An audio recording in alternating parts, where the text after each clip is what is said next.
Hallo en baie welkom by vandag se aanlyn Bybelskool. Dis vir ons 'n groot voorreg dat jy saam met ons stap. Arno sit daar agter die kamera en hy doen baie van die werk van die editing en dis my agter die skerms. En elke keer wanneer ons hierdie opneem, is ons so opgewonde oor wat die Here doen deur sy woord en ook deur hierdie platform. So baie dankie dat jy saam met ons stap. Ons is baie dankbaar vir die voorreg om op hierdie manier ook tot diens te wees en dit beteken dus hierdie notas wat voor my is, as jy vir die eerste keer by ons inskakel, hierdie notas wat voor my is, stuur ek met die grootste vrymoedigheid en graagte vir jou. En as dit vir jou van waarde is jy so welkom om dit ook aan te stuur vir ander wat dalk nodig het om dit ook te ontvang. Die boek van Handelinge is die boek van die werk van die Gees deur gelowiges op pad na die uithoeke van die aarde toe. Verlede keer het ons gesien hoe Petrus en Johannes op pad is na die tempel toe. Dit is hierdie tipiese ritme van gereeld tempel toe gaan om te bid. Dit is wat hulle geken het. En dan saam met dit het hulle as gelowiges by mekaar gekom, saam geëet, mekaar geondersteun, in huise by mekaar gekom en die getal gelowiges het bly groei. En so op hierdie dag op pad na die tempel toe, kry hulle 'n man langs die pad, daar 'n mooi poort en niks van daai man se lewe is mooi nie, behalwe op hierdie dag. Hy bedel en Petrus sê vir hom, kyk vir my. En dan in die naam van Jesus sê hy vir hom, staan op. En ek wil spring hy op, letterlik. En vol vreugde volg hy hulle en hy sluit by hulle aan by 'n lofsang in die tempel. En die mense wat by hierdie man verbygestap het, besef dis hy. En Petrus kry skielik 'n platform om te getuig. Die tweede keer wat Petrus preek en ook daar word die mense ontvanklik daarvoor. Maar ons sien in Handelinge van vroeg of al dat hierdie beweging van Jesus, wat nie 'n organisasie is nie, wat nie nog 'n godsdiens is nie, maar letterlik 'n beweging van goeie nuus na die uiteinde van die wêreld toe. Hierdie beweging wat onstuitbaar is, kry tog ook teenkanting. En die teenkanting kom van hulle af wat vir Jesus gekruisig het. Van hulle af wat wil vasklou aan hulle godsdienstige gebruike, aan hulle Joodsheid, as jy wil. En die weerstand wat hulle bied, is omdat daar mense vanuit hulle groepering is wat wegdraai hiervan, wat vrykom, en wat Jesus begin volg. So ons gaan vandag in Handelinge 4, jy sien hoe hierdie Joodse raad, hierdie raad wat vir Christus gekruisig het, wat hom onregverdiglik gevonnis het, wat hom onregverdiglik verhoor het, daar in die nag toe dit nie kon of en mag gedoen het nie, dat hierdie raad steeds aan die werk is om Jesus se beweging te stuit. So mag die Here sy woord vandag vir jou en my in die besonder seën, mag hy die skat vir ons gee wat ons nodig het om te hoor by hom vandag. Here Jesus, so baie dankie dat ons vandag weer hierdie een keer in ons lewe mag stil word en met Handelinge 4 kan besig wees, dat u woord met ons kan besig wees. Hierdie een keer, Here, want daar's geen dag soos vandag nie. Daarom bid ek so, dat soos die Hebreërskrywer sê, terwyl daar vandag is met ons luister, bid ek dat dit juist die woorde van ons harte vandag sal wees. Dis vandag, en terwyl daar vandag is, wil ek hoor wat die Here vanuit sy woord met my wil deel. Heilige Gees, deur die eeue heen, is dit wat u doen.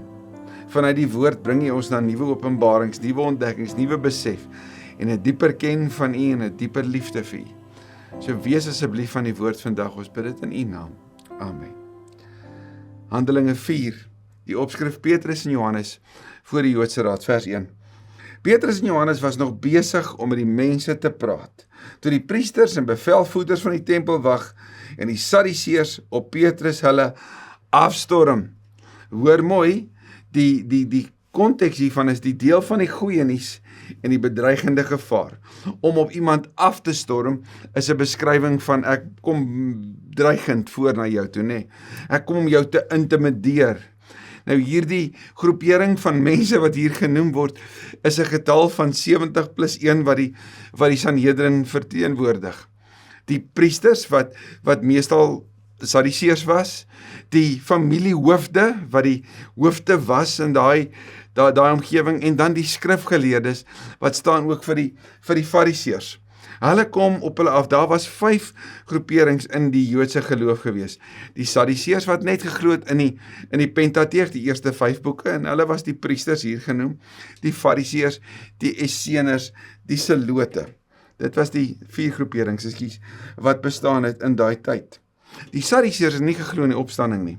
Jy sien dit ook dat wanneer hulle na Jesus toe kom en hom wil vra oor 'n man wat getroud was en dan sterf hy af en dan moet sy vrou trou met sy boetie en dan sterf hy af en dan moet sy vrou trou met sy boetie en dan sterf hy af en uiteindelik, as ek dit nou mooi reg het, is dit 7 mense met wie sy getroud was en dan kom sy in die hemel en dan is die vraag, goed, maar wie se vrou is sy? En Jesus het geweet, hulle probeer hom 'n strikvraag vra en Jesus het geweet, hulle glo nie in die opstanding nie. So net daar het hy hulle dwaling en hulle valse bedoelings na die lig toe gebring, deur sy lig daarop te skyn.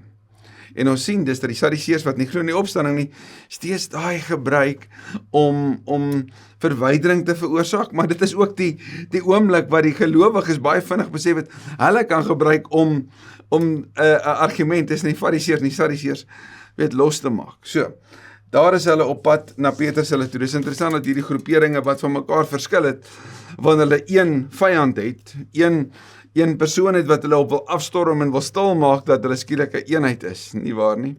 En hier storm hulle op Petrus af. Die priesters en die ander was onthits. Nou die Griekse woord hiervoor beskryf iemand wat in die Engels praat hulle van provoked, to become angry. So hulle was kwaad, hulle was onthits, omdat die apostels die mense geleer het en verkondig het dat die opstanding uit die dood deur Jesus se opstanding 'n werklikheid geword het. Nou Matteus 22 wys Jesus daai valsheid by die Sadduseërs. Die Sadduseërs het nie daaraan geglo nie. Die Fariseërs het geglo dat dit eendag sal gebeur, eendag ver in die toekoms. En nou kom leer Petrus, nee, dis nie eendag in die toekoms nie, dit het klaar gebeur. En hier vir jou en my is 'n baie belangrike punt in die eerste gelowiges se belydenis, naamlik Jesus het opgestaan. Ons sien in 1 Korintiërs 15 die evangelie staan en val by die opstanding. Maar nog mooier, julle, as Jesus nie opgestaan het nie, sou die Fariseërs dit ons baie maklik kon wys. Sou hulle baie maklike teenargument daarvoor kon gee. Sou hulle die liggaam kon wys, want met al die mag wat die Romeine in daai tyd gehad het, met al die kontakte wat die Fariseërs en die Sadduseërs gehad het, sekerlik sou hulle Jesus se liggaam kon wys. Maar in 1 Korintiërs 15 wys dit vir ons dat Jesus het op 'n slag vir 'n groot skare mense het hy voor hulle verskyn na die opstanding. Hy het gereeld voor mense verskyn na die opstanding. Mense het hom gesien, mense het saam met hom geëet, saam met hom gestap, na hom geluister. So daar was oor en oor bewyse en mense was bereid om hulle lewe daarvoor te gee, om te bely dat Jesus opgestaan het. Jy sal nie jou lewe gee vir 'n leuen nie. So, die maklikste manier vir die Fariseërs en die Sadduseërs om Petrus hulle stil te maak is om te sê, maar daar is sy liggaam, waarvan praat julle? Maar daar was nie 'n liggaam nie, want hy het opgestaan. En nou is dit hulle groot probleem, want deur te praat van die opstanding wat klaar plaasgevind het, wys Petrus op die grootheid van Christus, op sy mag, op sy heerlikheid en op die fokus net op hom. En dit natuurlik skep 'n groot beweging van mense wat draai na die beweging van Jesus toe, maar dit skep 'n krisis vir die Fariseërs en die Sadduseërs, vir wie dit redelik maklik was om te kon reël agteraf dat Jesus gevange geneem word, om vir Pilatus te dwing om Christus te kruisig. Maar nou het hulle moeilikheid, want die boodskap van Jesus is toe nie stil gemaak nie. En die vraag sal natuurlik wees, hoe durf die volgelinge van Jesus teenoor hulle wat vir Christus gekruisig het, hoe durf hulle om teen hulle op te tree? Behalwe dat dit die waarheid is, nie waar nie? Hulle het Petrus en Johannes gevange geneem en hulle, omdat dit laat was, in die tronk gesit tot die volgende môre. Klink hierdie vir jou na 'n bekende verhaal? Om iemand, omdat dit laat was, gevange te neem? Om iemand gevange te hou tot die volgende môre? Jy's reg, die tuin van Getsemane, né? In die nag gevange geneem, in die nag gevange gehou, in die nag verhoor, tot die volgende môre. Tog het baie van die mense wat hulle prediking gehoor het, gelowig geword, en die getal gelowiges het aangegroei tot omtrent 5000. So daar word gereken dat die getal Fariseërs in Jerusalem in daai tyd ongeveer 5000 was, waarvan daar 'n klein groepering 22 lid was van die Sanhedrin. Die belangriker deel hiervan is, kan jy sien hoe groot hierdie getal van gelowiges was, en wanneer daar verwys word na 5000, word daar deur sommige kringe gereken dat hierdie is 'n getal wat net die mans alleen beskryf. So die getal Jesus volgelinge groei astronomies en vinnig, en hulle hoor die prediking en hulle deel dit, en hulle deel in 'n nuwe lewe wat Jesus bring. En vir hierdie wat vyandig is teenoor die Jesus beweging, word dit op sigself 'n nuwe bedreiging. Die volgende môre het die raadslede, die familiehoofde en die skrifgeleerdes in Jerusalem vergader. 24 priesters uit die Sadduseërs, 24 familiehoofde en 22 fariseërs. Dit sou die Sanhedrin bymekaar bring. Die Sanhedrin plus 1, wat natuurlik dan ook die hoëpriester sou beteken. Ook die hoëpriester Annas en Kajafas, Johannes, Alexander en al die ander lede van die hoëpriesterlike familie was teenwoordig. Nou Annas, sien ons, was die hoëpriester, dit word geskiedkundig opgeskryf, tussen 6 en 15 na Christus. Hy is opgevolg deur sy seun Kajafas. Nou jy sal Annas en Kajafas se name kan onthou, want hulle was die aktiewe rolspelers gewees daai nag van Jesus se valse verhore. Een beweeg van een na die ander, en uiteindelik kon hulle hom ook nie skuldig verklaar nie. Hulle het hom aangegee en aangestuur. Uiteindelik het Pilatus 3 keer gesê hy is onskuldig. Maar hulle was deel van die beweging agteraf om te sê, maar kan ons nie hierdie man gevange hou nie, kan ons hom nie stil maak nie. Kajafas het eintlik gesê, en Johannes het geprofeteer, dis beter dat een man sterf as dat die hele volk sterf. So Annas met sy 5 seuns, en daar word gereken dat Annas hierdie beheersentrum gehad het, hierdie beheer gehad het oor die kultus van daai tyd, oor die tempel by wyse van die hoëpriesters wat hy aangestel het, want al 5 sy seuns was ergens op 'n slag 'n hoëpriester gewees, het diens gedoen in die tempel. Nou Kajafas was die hoëpriester tussen 18 en 36 na Christus, juis die tyd toe Jesus veroordeel is en gekruisig is. En so hy is daar, Annas, Kajafas, Johannes en Alexander, en al die ander lede van die hoëpriesterlike familie. Kan jy dus sien, as jy nou Petrus en Johannes was, hoe geweldig intimiderend sou hierdie situasie nie gewees het nie. Wil julle sien die Here aan die werk. Jy het gesien hoe hierdie man opstaan en loop. Jy sien God, die God van wonders en die God van sy woord aan die werk deur die krag van die Gees. En nou word jy gebring voor hierdie groepering vir 'n verhoor, want jy's gevange geneem. So dis 'n verhoor, en as daar 'n verhoor is, beteken dit dat hulle wat jou verhoor, jou ook tot die dood toe sou kon veroordeel. Dit is wat hulle in die oog staar. Al ooit gehoor dat mense sê dat die veiligste plek waar ek en jy kan wees is reg in die middel van God? Wel, fisies sou hierdie van die mees onveiligste plekke vir hierdie twee gewees het. En tog, in die hartjie van die wil van God, doen die God van wonders wat net hy kan. Kom ons kyk. Hulle die apostels voor hulle laat bring en hulle ondervra, deur watter krag en in wie se naam het julle dit gedoen? Twee baie belangrike komponente hiervan is watter krag, so is julle towenaars, en in wie se naam, so wie is die gesag agter dit wat julle doen? Hoekom doen julle wat julle doen? Maar hierdie twee beskrywings sal ons sien in die Nuwe Testament, ons sien dit in Handelinge, is 'n beskrywing van die werking van die Gees en die naam bo alle name. Onthou jy waarvoor het hulle Jesus gekruisig? Onthou jy wat bo sy kop gestaan het op die bordjie daarbo in 3 tale? Onthou jy dit? Jesus Christus, die seun van God, né? Die koning van die Jode. Wat as jy gaan kyk, Yeshua Hansaret van Melech Yehudaim, Jesus van Nasaret en koning van die Jode.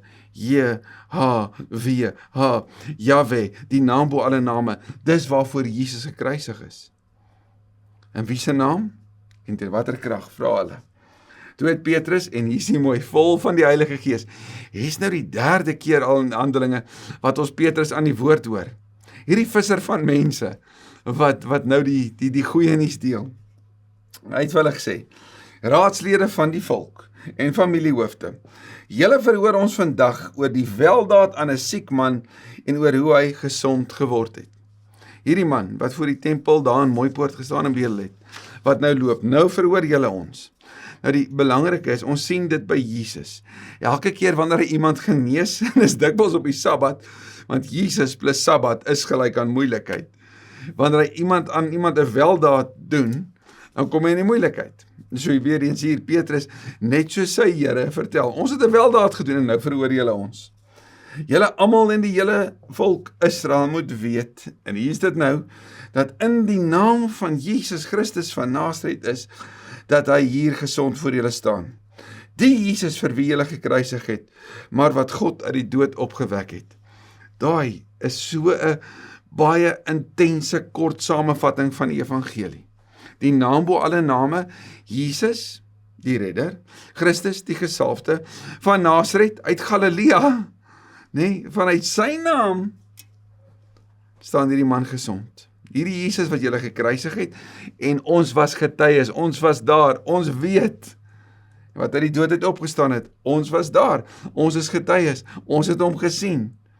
Dis in sy naam, waar hierdie man genees was. So nou het jy skielik, in naam bo alle name, die krag van die Gees wat aan die werk is, en die bewys, hierdie man is genees. Jy sou kon sê, as jy 'n advokaat was, en jy het nou geargumenteer, skaakmat, daar is nie 'n argument, daar is nie 'n teenargument hiervoor nie.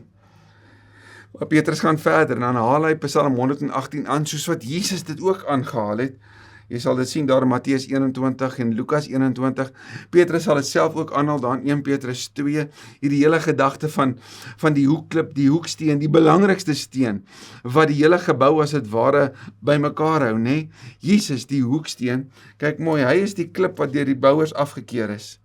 Juis hy het die belangrikste klip in die gebou geword. En Petrus sal later sê, laat julle self opbou as lewende stene tot 'n gebou vir God. Julle is die woning van die Here, daai belangrike konsepte. Vers 12, hy bring die verlossing en niemand anders nie. Hierdie woord verlossing is natuurlik die woord waarna Israel uitgesien het. Die Messias se koms, wat verlossing sou bring. Hulle sou natuurlik verstaan, verlossing is verlossing uit die onderdrukking van die Romeine van daardie tyd. Deur die forse van die tyd wat hulle onderdruk en in 'n hoek gesit het, hulle met soveel belasting belas het, oorlaai het, dat hulle verlos sou word daarvan. Maar daar is so 'n groter verlossingsboodskap in die evangelie as net hierdie tydelike verlossing van menslike onderdrukking. Nee, hierdie is die verlossing van sonde, uit die slawerny van sonde. Daarom is Jesus, het ons in Hebreërs gesien, groter as Moses. Want hy lei ons nie net uit Egipte uit nie, maar die verslawing van sonde. En kyk bietjie Romeine 6, wanneer Paulus dit uitpak. Daar is geen ander naam op die aarde aan die mense gegee waardeur God wil dat ons verlos word nie. Hierin sien ons Johannes 14 vers 6 uitspeel. Ek is die weg, die waarheid en die lewe. Niemand kom na die Vader toe behalwe deur my nie. En Petrus kom vertel hier van die naam, die gesag uit agter die wonder wat hulle gedoen het, die naam bo alle name, die enigste naam deur wie ek en jy gered kan word. Hoekom is dit belangrik? Want ek en jy mag dalk op ander plekke hoor, maar alle paaie lei na Rome. Anders gesê, almal gaan uiteindelik hemel toe. Daar's tog redding vir almal. Hy was 'n goeie mens. Man, hulle is van hierdie godsdienst en hulle probeer daai ding. Los hulle uit, uiteindelik dien ons almal dieselfde God. Dit is nie so nie. Dit is nie so nie. Want Jesus is die enigste Here wat onder ons kom woon het, wat die prys aan die kruis betaal het, wat opgestaan het, wat heers en wat hemel toe gevaar het en wat terugkom. Hy is die enigste een met mag beklee. Hy is die enigste een met gesag beklee. Daar is niemand soos hy nie. So moet nie jouself in dwaling laat bring of verwar laat word deur iemand wat sou sê die ander tel net soveel nie, want dit doen nie. Gaan kyk 'n bietjie wanneer Alistair Begg hieroor praat. Wanneer hy praat oor en dit is in die naam van die man van die in die middelkruis waar ek hier is. En gaan hoor die woorde van mense wat getuig oor Jesus se waarde, oor hoe belangrik dit is, dat ek en jy net na hom kyk, want hy oortref alles in waarde. Wat jy die ganse heelal en jy sit dit in die weegskaal hierdie kant, en jy sit Christus hierdie kant, is hy soveel swaarder, want hy is soveel meer in waarde. Daarom moet ek en jy vashou aan hom, dis net in sy naam, wat daar vir ons verlossing is, waar daar redding is. Daarom sal Jesus in Matteus 11 sê, kom na my toe, sodat jy rus kan kry. Hulle wat moeg en oorlaai is, kom kry rus by my. Johannes 3, God se seun na die wêreld toe gestuur vir redding. God se seun na die wêreld toe gestuur uit sy liefde. Die Joodse raad was verbaas toe hulle Petrus en Johannes se vrymoedigheid sien, want die raad het geweet, dit is maar ongeleerde en eenvoudige mense. Nou die woord ongeleerd natuurlik beskryf dat hulle nie skolastiese ervarings of agtergrond het, soos die Joodse raad sou hê, soos die Fariseërs veral sou hê, soos die skrifgeleerdes sou hê nie. Nee, hierdie is vissers uit Galilea uit. Hulle het nie die top rabbynse skole van daai tyd bygewoon nie, maar hulle het agter die rabbi van die rabbies gestap. Hulle by hom geleer. En dan die woord eenvoudige mense, die Griekse woord daarvoor is idiotes. Ja, ooit so iets gehoor? Idiotes? Ja, ons ken die woord, né? Ons kry die woord idioot daarvan, of idiot. Idiotes, eenvoudig, want dis wat dit uiteindelik ook beskryf word, hierso beteken. Die raadslede het hulle ook erken as volgelinge van Jesus. Onthou jy voorheen, is een van hierdie twee, veral die een wat nou gepraat het, daarvan beskuldig dat hy 'n volgeling van Jesus is, en wat het hy gesê? Ek ken hom nie 1 keer nie, 3 keer. Hierdie man wat 3 keer die kans kon hê om te sê ek het u lief, is nou die een wat hier staan en erken word. Hierdie Galileër word erken as volgeling van Jesus. En toe hulle nog boonop die gesonde man by die apostels sien staan, kon hulle niks teen hulle inbring nie. Nou ek en jy sou hierdie vinnig lees, as ons in ons, in ons spasie waar ons stiltyd hou, hierdie sou deurlees, sou ons vinnig beweeg van hierdie man wat staan. Maar daar's 'n vreeslike mooi woordspeling hierin, want die woord staan hier staan vir stasis, dis die Griekse woord, stasis, dit beteken staan. Weet jy wat beteken die opstanding? Anastasis. Anastasis, om op te staan, om vanuit die dood uit op te staan. Hierdie man het vanaf verlam wees opgestaan, en nou staan hy voor hulle. So wat lê voor vir gelowiges wat Jesus volg? Ek is die opstanding en die lewe. Wie in my glo, sal lewe, al het hy ook gesterwe. Sien jy daai mooi woorde van Johannes 11:25, wat alles hier afspeel? Sien jy die diepte hiervan? Hierdie man wat voor hulle staan, en die gesprek is oor die opstanding. Vers 15, die raadslede het hulle toe beveel om die raadsaal te verlaat, en het die saak met mekaar bespreek. Waar word dit bespreek? Agter geslote deure. Waar is Jesus se saak bespreek? Waar is dit beplan? Agter geslote deure.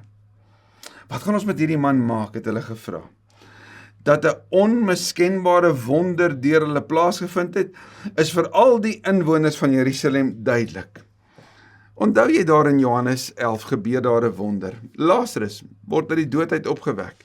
En dit word 'n groot krisis vir die Joodse raad. Hulle dink op 'n stadium om selfs vir Lazarus om die lewe te bring. Want dan gaan hulle hierdie getuienis van Lazarus wat dood was, wat lewe, gaan hulle kan besweer, hulle gaan hulle kan stilmaak. Maar nou, hier, het jy 'n massa mense wat getuies was van die genesing van hierdie man. Mense wat verbygestap het tempel toe om te gaan bid, wat hom raak gesien het, wat hom dag vir dag raak gesien het. En nou getuies is daarvan. So hulle het 'n probleem. Hulle het nie 1 getuie nie, hulle het nie 12 getuies nie. Hulle het baie mense, en dat 'n onmiskenbare wonder, so jy kan nie dit misken nie. Jy kan dit nie besweer nie. Jy kan dit ook nie ontken nie. Onthou jy wat hulle probeer het daar in Johannes 9 met die blinde man, wat hulle probeer sê het hierdie is onmoontlik. Nou kom sê hulle, o dunamai. Dit is nie moontlik nie. Dit is onmoontlik dat hierdie man verlam was en nou leef of nou staan. Onmiskenbaar. Ons kan dit nie ontken nie. Maar om te voorkom, vers 17, dat hierdie dinge nog verder onder die volk versprei, moet ons hulle met dreigemente verbied om weer in die naam van Jesus met iemand te praat. Om weer, in wie se naam doen julle dit? In die naam van Jesus. Om wat te doen? Om te praat. Nou hierdie praat is om te vertel, om te deel. Petrus sê dat ons almal moet gereed wees om 'n antwoord te gee. 'n Apologie, 'n apologetiese vertelling, 'n verduideliking te gee oor die hoop wat in ons leef. Hierdie is so belangrik, want dit help vir jou en my om te onthou, dis wat ons doen, in die naam van Jesus, vertel ons, deel ons wat? Die goeie nuus van die opstanding. So hulle word gedreig om nie weer te praat nie. Sien, hulle probleem is die verkondiging. En die verkondiging was soos 'n veldbrand. Sy loop, wat sê Jesus? Gaan en vertel. Gaan maak mense my disippels. So nou word hulle gedreig. En die vraag sal natuurlik nou wees, goed, kom ons dink dit op 'n Joodse vlak. As jy 'n Jood was en die Joodse raad sê vir jou om stil te bly, onthou hulle is ook die Joodse hof van daai tyd, dan doen jy wat hulle sê, nie waar nie? Jy luister tog na die gesag. Of moet jy altyd? En kom ons hoor wat gebeur verder. Vers 18, daarna die raad die apostels weer laat inkom, en hulle beveel om glad nie verder in die naam van Jesus iets te verkondig of te leer nie. So hier is die hofuitspraak. Die vraag is, wat nou? Maar Petrus, voorheen sou Petrus sê, julle het hom gekruisig, maar God het hom opgewek. Want dis die beskrywing in die Ou Testament van die Here se dade, nê? Nou het ons maar Petrus. Maar Petrus gaan reageer. So let op wat hy sê. Petrus en Johannes het vir hulle gesê, julle moet maar self besluit wat voor God reg is. Om aan julle gehoorsaam te wees of aan God. Nou maak hy hulle die regters oor hulle eie besluit. Oor hulle eie uitspraak. Besluit baie mooi oor wat julle nou net gesê het. Dink baie mooi. Toets jouself oor wat jy sopas gesê het. Is dit reg dat ons stil bly hieroor? Is dit reg dat ons aan julle gehoorsaam is? Of moet ons aan God gehoorsaam wees? Ons sien vir Petrus en Johannes hier vreesloos voor die mense met heilige agting vir God. Hier is 'n belangrike term. Hulle is nie bang vir die mense nie. Hulle het eerder 'n groter agting en heilige vrees vir God en vir die opdrag om te gaan vertel. Wat ons betref, hierso is hulle posisie. Dit is onmoontlik om nie te praat oor wat ons gesien en gehoor het nie. En hierdie woord onmoontlik word gebind aan hierdie woord onmiskenbare wonder. Dis nie vir ons moontlik nie. Doen aan my. Ons kan hierdie nie doen nie. Nee, dis nie vir ons moontlik om stil te bly oor wat ons gesien en gehoor het nie. Hierdie is belangrik, want dis mense wat eerste getuies was, wat met hulle hande geraak het, wat met hulle oë gesien het, wat met hulle ore gehoor het, en wie se lewens verander is. Ons kan nie stil bly nie. Nadat die raad die apostels daarby nog ernstig gedreig het, want dis al wat hulle kan doen, is dreig, het hulle losgelaat. 'n baie mooi woord. Hulle het hulle losgelaat. Maar kan jy sien dat hulle nooit gebind was nie? Petrus en Johannes was nie gebind aan kettinge nie. Hulle was nie gebind aan gevangenskap nie. Hulle was vry. En nou word hulle net fisies losgelaat. Hulle het dit gedoen omdat hulle geen rede kon vind om hulle te straf nie. En vanweer die houding van die volk. Want al die mense het God geprys oor wat daar gebeur het. Sien jy dat hulle was nie bang vir God nie. Soos wat Petrus en Johannes vir hulle sê, julle moet besluit, voor God of voor julle. Wat moet ons doen? Ons kies voor God. En nou, as die Joodse raad sou kon staan, voor God of voor mense, hoor ons by die Joodse raad se besluit. Die rede agter dit is hulle vrees vir mense, is vir hulle belangriker. So, en met ander woorde, Lukas se vertelling, as die Joodse raad in Petrus en Johannes se skoene sou wees, en daar sou vir hulle gesê word, bly stil of praat, sou hulle gekies het bly stil. Want hulle gaan teen hulle eie handeling in, want hulle wil iets doen aan Petrus en Johannes, hulle wil hierdie bediening stop, maar hulle kan nie, want daar is 'n reaksie van mense, en uit vrees vir die mense, kies hulle om Petrus en Johannes los te laat. Hoekom? Want die Here is aan die werk. In wie se naam doen julle dit? Die Here Jesus. In wie se krag? Die Heilige Gees. Wat is die gevolg? Almal prys God. En dis wat daar in die tempel gebeur het. Om te sê, want al die mense het God geprys, is natuurlik net 'n hiperbool, dis 'n Griekse stelling, om te kom sê, 'n groot getal mense. Vers 22, die man wat deur hierdie wonder gesond geword het, was immers al oor die 40. So hulle het 'n geskiedenis, wat van hierdie man se verlamheid, en wat hulle sou moes verduidelik. Hierdie man wat verlam was, wat al vir 40 jaar 'n bewys was daarvan, dat, verstaan, dit sy situasie was, wat nou staan. Jy is nie veronderstel om te kan loop, te kan staan, wat nog te sê van dans, en saam beweeg, en God prys, anders as dat 'n wonder in jou lewe gebeur nie. En dan kom Petrus en Johannes by die gelowiges aan. Nadat Petrus en Johannes losgelaat is, weer is hierdie beskrywing, hulle het hulle vrygemaak, hulle het hulle losgelaat. En die mooi hiervan is, Jesus is die verlosser. Sien jy hierdie herhaling van begrippe wat vir jou en my moet sê, luister mooi, daar's 'n dieper boodskap, Waaroor gaan dit? Die evangelie gemaak jou vry. Dit gaan oor die boodskap van vrylating. Vry van die slawerny van sonde. Vry van gevangenes wees. Jy kan God onomwonde dien. Vry van die skuldlas oor jou. So dit is losgelaat en hulle het na die medegelowiges toe gegaan. So Petrus en Johannes doen wat die gelowiges doen. Hulle gaan soek die gemeenskap van gelowiges op. Dan kyk gerus weer na Hebreërs 10 vers 25. En vir hulle vertel wat die priesterhoofde en die familiehoofde alles vir hulle gesê het. So hulle deel die dreigemente. Toe hulle dit hoor, dis nou die gelowiges, het hulle almal saam tot God gebid.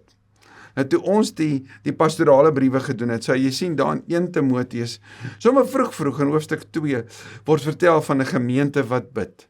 'n Biddende gemeente. Dis wat die gelowiges gereeld gedoen het.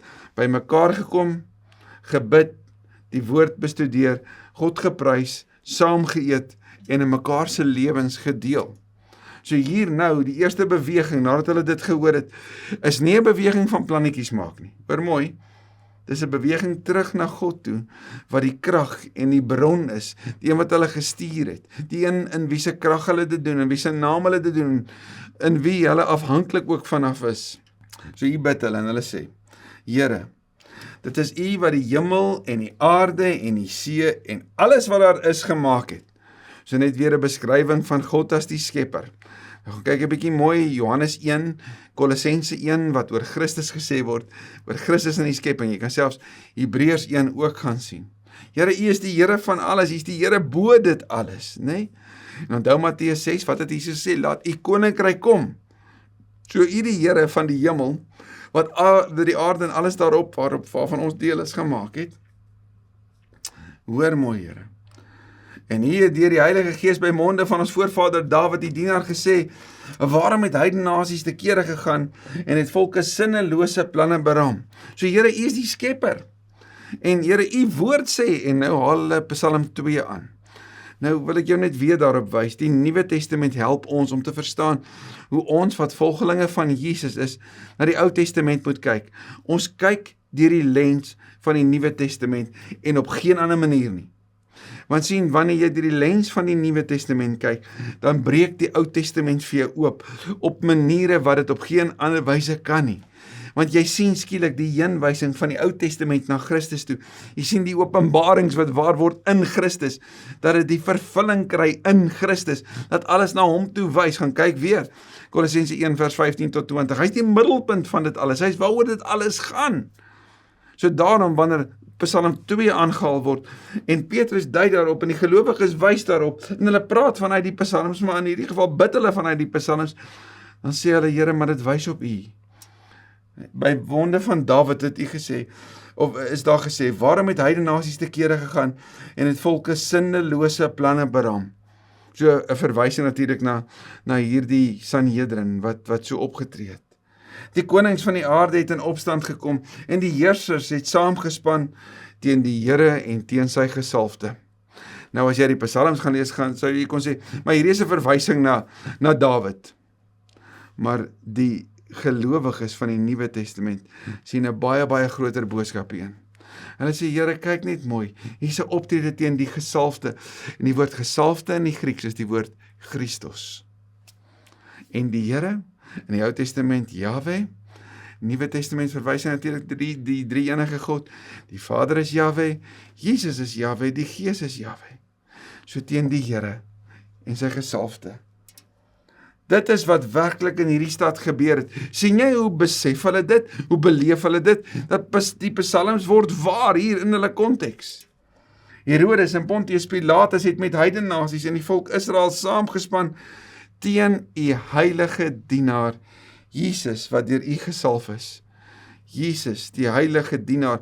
En dit is so mooi om Christus te sien beskryf word as 'n doulos, 'n dienaar. Die een wat Johannes 13 voete was. Wat sê, as ek wat julle gedien het, en jy weet wat julle leermeester as julle gedien het, moet julle mekaar ook dien. Ek bedoel, die grootste in die koninkryk is die een wat dien, wat voete was. Die laagste word eerste gesit. En Christus, wat die laagste van die laagste was en gegaan het, is die hoogste van die hoogste, naam bo alle name. Jesus wat hierdie gesalf het, en hulle het alles gedoen wat u vooruit beskik en besluit het. So hulle het gedoen wat u besluit was, maar ons sien hier in 'n begin van die beweging van weerstand teen die volgelinge van Christus. En ons sien van hier af verder die gevolg hiervan. Soveel so dat wanneer Paulus daaroor skryf en gaan kyk gerus op hierdie platform na die Bybelskool Romeine, sal jy in hoofstuk 9 tot 11 sien Paulus se herwaardering van die Jode binne in God se verlossingsplan, want Paulus sal sê, omdat die Jode weerstand gebied het dit beteken dat die evangelie na die heidennasies toe gegaan het. Dit het 'n ontploffing gebring van hoop en bevryding, van verlossing in Christus onder die heidennasies, en dat die heidennasies uiteindelik hulle sal wees wat die lig bring na die Jode toe, sodat die Jode dit ook sal hoor, sodat die Jode ook sal sien, maar God se verlossing is vir almal. Maar die weerstand aanvanklik was die katalisator vir die beweging van Christus na die wêreld toe. Maar nou sê Petrus en die gelowiges van hulle bid, Here, maar dis wat hulle gedoen het. En dis 'n vervulling van die psalms. Vers 29, hoor jy die woorde, en nou Here, kyk hoe dreig hulle ons. Nou die gelowiges is by mekaar. Dis nie net Petrus en Johannes wat hierdie bid nie. So die gelowiges is so eensgesind. So Jesus se gebed van Johannes 17 dat ons een sal wees, word waar hier. Paulus se woorde in Efesiërs 4 dat ons een is waar hier, wanneer die woord ons gebruik word. So die dreigement, Here, is nie net teen die apostels nie, maar teen ons. Gee dat u dienaars met volle vrymoedigheid u woord sal verkondig. Sien, hulle bid nie vir makliker nie. Hulle bid vir moed. Hulle bid nie dat die situasie meer gunstig sal wees nie. Hulle bid vir meer waagmoed, meer getrouheid, meer gehoorsaamheid. Laat die hand genesing bring en laat daar tekens en wonders plaasvind deur die naam van die heilige dienaar Jesus. In wie se naam doen julle dit? In die naam van Jesus. Die heilige Hagios eenkant gesit. Hy is die gans andere dienaar. Laat genesing en wonders plaasvind. Want sien, genesings en wonders was 'n bewys in daardie tyd van die waarheid van die opstanding, van die krag van God in sy wêreld. Nadat hulle gebid het, die plek waar hulle by mekaar was geskit. Hulle is almal met die Heilige Gees vervul en het met vrymoedigheid die woord van God verkondig. Ons weet in hierdie tyd die getal gelowiges al 5000. So waar hierdie groepering van gelowiges by mekaar gekom het, weet ek nie. Maar stel jouself net voor hoe dit moes wees. En stel jouself net voor hoe dit moet wees toe hulle hierdie belewenis gehad het van weer eens die wonders en die tekens. Die wonders, hierdie man is genees. Die tekens, die hemelruim wat saam beweeg, die hemel wat die aarde laat skud. En die Heilige Gees wat almal vervul. Beteken dit dat hulle wat voorheen die Gees ontvang het, dat hulle nou ergens het verloor het? Nee. Hulle is opnuut versterk. Hulle is opnuut bemagtig. Hulle is opnuut vervul deur die teenwoordigheid van die Heilige Gees. Dit kom sê, God is daar. Vers 32, die groot getal wat gelowig geword het, was een van hart en siel. Niemand het sy goed net vir homself gehou nie, maar hulle het alles met mekaar gedeel. Ek lees graag vir jou 'n voetnota hieronder, wat Chris van Wyk daar uit die baai uitskryf. Hy sê, wat my vooral tref, is dat hulle nie net in vrymoedigheid groei na buite toe nie, maar ook in vrygewigheid na binne toe. Hulle het die bande van vrees vir teenstand van buite afgegooi, maar ook die vreesagtigheid rondom hulle besittings en die behoud daarvan. 'n Groter passie het hulle beetgepak as die passie om oorlewing en sekuriteit. Hulle passie is om die naam van Jesus oral te verkondig en heilig te lewe en heling te bring vir mense, alle mense. 'n Totale nuwe beweging deur die opgestane Here, deur die werking van die Gees, deur die kerk in die wêreld. Niemand het sy goed vir homself gehou nie. Hulle het dit alles met mekaar gedeel. Kan jy jouself indink hoe magneties was hierdie beweging van Jesus? Hoe skielik was mense welkom geweest wat voorheen weggestoot was, hoe behoeftiges in kon kom en versorg kon word. Vers 33, die apostels het kragtadig getuig dat die Here Jesus uit die dood opgestaan het, Anastasis. En die genade van God was groot oor hulle almal. Die geskenk, charis, genade, was groot, want mense is geraak, mense het tot inkeer gekom, tot geloof gekom, het deel geword van hierdie beweging van Jesus. Nie een van hulle het gebrek gely nie, en dit is so belangrik hierdie. In die deelname het niemand tekort geskied nie. Want die wat grond of huise besit het dit verkoop, en die verkoopprys daarvan gebring, en vir die apostels gegee. Die het dit dan uitgedeel volgens elkeen se behoefte. Kan jy sien hoe hierdie geloofsgemeenskap so anders was, as die bestaande godsdienste van daai tyd? As die tempelaanbiddings van daai tyd, die beweging van Jesus, 'n beweging van koinonia. Hierdie is nie kommunisme nie, hierdie is koinonia. Hierdie is ons deel met mekaar, omdat ons die Here se is. Josef, 'n Leviet wat op Siprus gebore is, daar op die eiland, en wat deur die apostels Barnabas genoem is, dit beteken iemand wat mense moet inpraat, het ook die grond wat hy gehad het verkoop en die geld gebring en dit vir die apostels gegee. Hierdie een wat mense moet inpraat, verskyn op die toneel. Hy is so genoem ook, die een wat ander moet inpraat. Ons sal later sien, hy is die oom van Markus. Markus, wie waarskynlik sy ma die een is, wat die eiendom in Jerusalem besit het, waar in die bovertrek Jesus en sy disippels bymekaar gekom het, op daardie pragtige aand, toe die maaltyd gedeel is. Pragtig, want dit het die inleiding, was die aand van die inleiding. Jesus het so uitgesien na daai maaltyd, nee, van die verlossing van die mensdom. Wat sou gebeur? Daardie plek, daardie bovertrek, waar die gelowiges ook by mekaar gekom het, na die hemelvaart. Wel nou hier, Barnabas, familie van hulle, 'n Leviet, en dit is so interessant, dat die Leviete in daai tyd toe wel ergens eiendom bekom het, en dat hulle wel finansieel vermoënd was. Wat kom doen hy? In sy bemoediging, wat sy naam beteken, kom doen hy dit deur sy lewe te gee. Hoeveel is dit nie in jou en my lewe, dat jou naam wat jy gekry het, nie toevallig is nie, maar die betekenis daarvan baie keer raak gesien word in jou dade, nee? Gaan kyk 'n bietjie na die spesifieke name van gelowiges in die Bybel, en jy sien dit, byvoorbeeld, Paulus in die Latyn beteken kleinste. Waarna verwys Paulus as hy van homself praat? As die geringste. Ek is die geringste van die apostels. Sien, dit word iets van jou storie. En Barnabas, die een wat ander bemoedig, gaan ons nou leer ken. Hy word hier deur Lukas aan ons voorgestel. Ons gaan hom sien en leer ken as die een wat so bemoedig, dat later in Paulus se lewe, daar aan die einde, van by Barnabas se bemoediging, Paulus en Markus 'n besondere band het, maar ons sal later in Handelinge daaroor ook lees.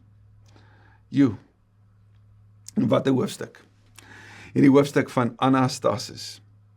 Ek weet nie waar jy in jou lewe is nie, maar ek bid so dat die Here vandag vanuit sy woord ook vir jou sal oproep om op te staan.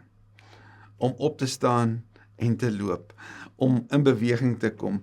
As jy op 'n plek is waar jy Jesus nie ken nie, dat jy die naam van hierdie Jesus sal aanroep, dat jy sal uitroep, Here red my, Here vergewe my, Here was my skoon, Here U is 'n realiteit en ek wil U volg, want hy is.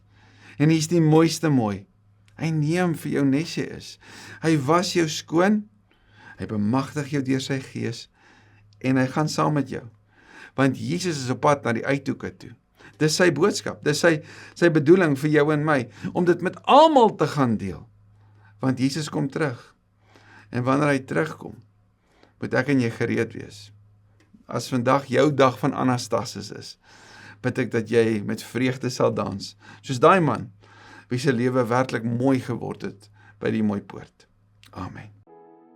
Dankie Here Jesus vir Handelinge 4. Dankie vir hierdie verskriklike mooi teks. Dankie vir Petrus en Johannes wat 'n inspirasie vir ons is. Maar dit alles begin en eindig by U. Naam bo alle name. Heilige Gees, U wat krag gee, bid ek dat U ons almal opnuut sal kom bemagtig vandag. En Here, dalk is dit nie 'n aardbewing nie. En dalk is dit net die stille fluistering soos wat Elia beleef het. Maar mag U vandag praat. Mag ons hoor en mag ons doen. In Jesus se naam. Amen. Amen. Staan sterk gelowige. Die Here is by jou.